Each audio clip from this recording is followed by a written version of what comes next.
What is up, everybody, and welcome back to another Roblox Studio tutorial. In this tutorial, I'm going to be showing you guys how to make a plot system for your game. And of course, as always, this plot system will be in the description for you to get if you don't want to watch this video to try and learn. But I highly recommend that you do stay and watch so you can learn to continue your development journey. But now, with all that being said, let's get into this tutorial. Alright, so I'm going to try and make this tutorial pretty quick because this system is actually going to be pretty simple. So the first thing I'm going to do is I'm going to make a module script inside replicated storage. I'll just call this plot system. Then I'm gonna have a function module dot setup plot, and I will get the player and the plot. And what I will do, so actually before we make this function, let's go inside server script service. Let's make a script, and I'll call this script player added. And let's get the players service. So we'll go players equals game get service, and then the players. We'll say players dot player added, connect to that to a function. We'll get the player. We'll say local plot will be equal to instance dot new string value, and plot dot parent will be equal to the player, and the plot dot name will be equal to, and just plot. All right, nice. So now what I will do is I will say player dot plot dot value will be equal to the plot that we send through when we're setting up the function.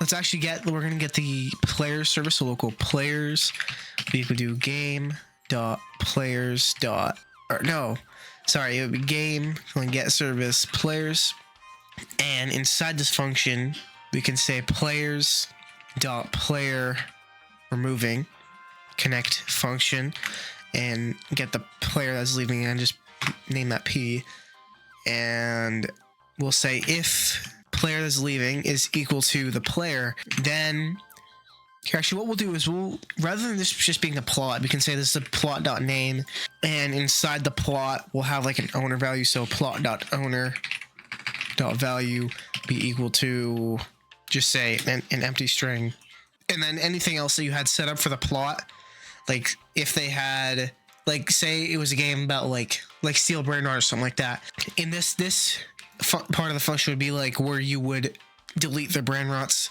You would, like, if they had a second floor on their base, you delete that, or like how it says like this player's plot, like right above their base it says like whatever their name's plot is, you would change that to be like empty plot or whatever.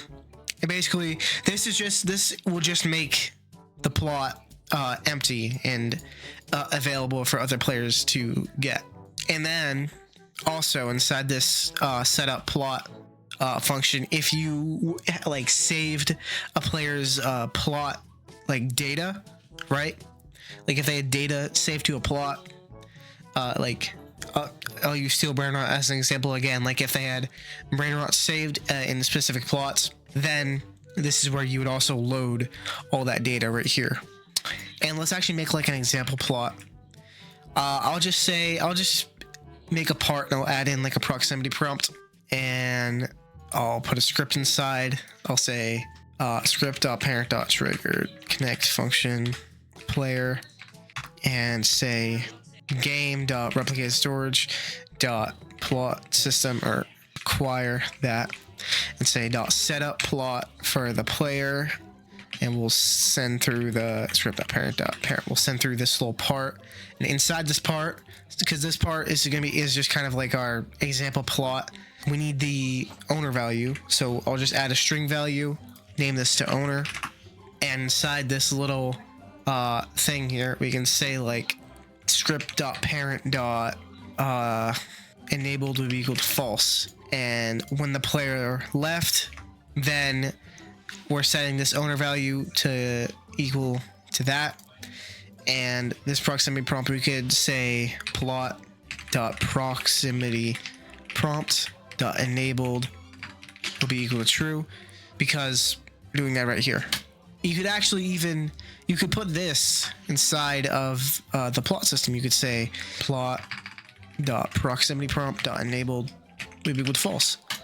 So you can have all that stuff set up inside this function right here.